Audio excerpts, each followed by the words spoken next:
BSc part 2। आज ऊष्मागतिकी का प्रथम नियम तथा आदर्श गैसें, इस टॉपिक को पढ़ रहे हैं। आदर्श गैस वो होती है जो निम्न समीकरण का पूर्णतः पालन करती है। PV = nRT।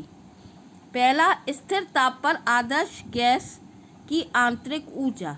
यदि आदर्श गैस की आंतरिक ऊर्जा E को हम V तथा T वॉल्यूम तथा टेम्परेचर का फलन समझा जाए तो E = function of V × T।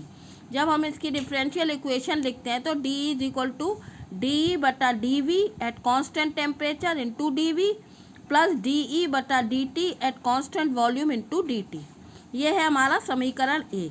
लेकिन हम जानते हैं कि dE/dt एट कांस्टेंट वॉल्यूम बराबर होता है CV।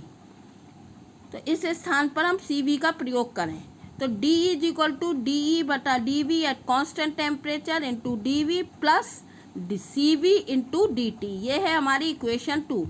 प्रथम नियम से डेल्टा E = होता है डेल्टा Q माइनस DW। तो delta Q minus DW is equal to, आपने डेल्टा E बराबर इन दोनों समीकरण को तुलना कर रहे हैं तो DQ minus delta W = dE/dV at constant temperature × dV plus CV dt। तो DQ बराबर हो जाएगा, ये DW को हम राइट हैंड साइड पे ले जाएंगे तो प्लस हो जाएगा। तो it is equal to dE/dV at constant temperature into dV plus CV dt plus DW। जब एक आदर्श गैस को निर्वात में प्रसारित होने दिया जाता है तो उसके द्वारा कोई भी कार्य नहीं होता, अतः dW = 0। और जूल के नियम के अनुसार आदर्श गैस द्वारा ना तो ऊष्मा अवशोषित होती है और ना ही मुक्त होती है, अतः dQ = 0।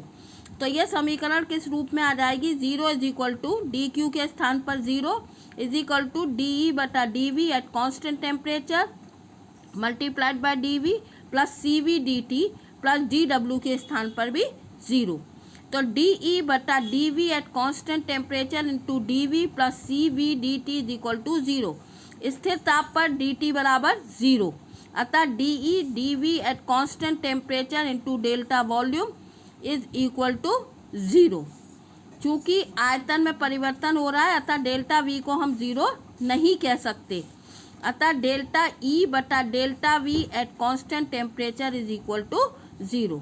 तो स्थिर ताप पर आदर्श गैस की आंतरिक ऊर्जा आयतन पर अनाश्रित होती है और टेम्परेचर पर आश्रित होती है, परंतु आयतन तथा दाब एक दूसरे पर निर्भर करते हैं। अतः dV को अगर हम dP से रिप्लेस करें तो समीकरण हो जाएगी डेल्टा E/डेल्टा P at constant temperature is equal to 0।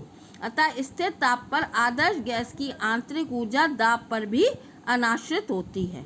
अतः आदर्श गैस के लिए 3 कंडीशन है। पहला, PV = nRT। दूसरा, डेल्टा E/डेल्टा V at constant temperature is equal to 0। और तीसरा है डेल्टा E/डेल्टा P at constant temperature is equal to 0। अब है नेक्स्ट हेडिंग, स्थिर ताप पर आदर्श गैस की एंथैल्पी। अभी आंतरिक ऊर्जा पढ़ाया था, अब एंथैल्पी। एंथैल्पी को हम लिखते हैं H = E + PV। स्थिर ताप पर V के सापेक्ष अवकलन करने पर तो dH/dV at constant temperature is equal to dE/dV at constant temperature plus dP × V delta V at constant temperature. ये है समीकरण 1। आदर्श गैस के लिए डेल्टा E/डेल्टा V टेम्परेचर कांस्टेंट टेम्परेचर 0 होता है, अभी अपन ने देखा था CV का मान 0 होता है। स्थिर ताप पर PV भी स्थिर रहता है, अतः delta PV × delta V at constant temperature ये भी 0 है। अतः समीकरण 1 से डेल्टा H/डेल्टा V एट कांस्टेंट टेम्परेचर बराबर होगा 0 के, क्योंकि ये पहला पद भी और दूसरा पद दोनों ही 0 हैं। इसी प्रकार अगर हम प्रेशर की बात करें तो डेल्टा H/डेल्टा P at constant temperature is equal to 0। आदर्श गैस की एंथैल्पी केवल ताप का फलन होती है और किसी चीज़ पर यह निर्भर नहीं करती। आदर्श गैस की स्थिर आयतन तथा स्थिर दाब पर ऊष्मा धारिताएं। हम जानते हैं कि CV बराबर होता है डेल्टा E/डेल्टा T एट कांस्टेंट वॉल्यूम और CP बराबर होता है डेल्टा H/डेल्टा T एट कांस्टेंट वॉल्यूम। आदर्श गैस में ई तथा एच वी तथा पी पर निर्भर नहीं करते, अतः सी वी बराबर होगा डेल्टा ई बटा डेल्टा टी। तो सी वी डेल्टा ई बराबर होता है C V into D T. और इसी प्रकार सी पी बराबर होगा डेल्टा एच बटा डी टी, अतः डेल्टा एच एंथैल्पी बराबर होगा C P into D T. Thank you.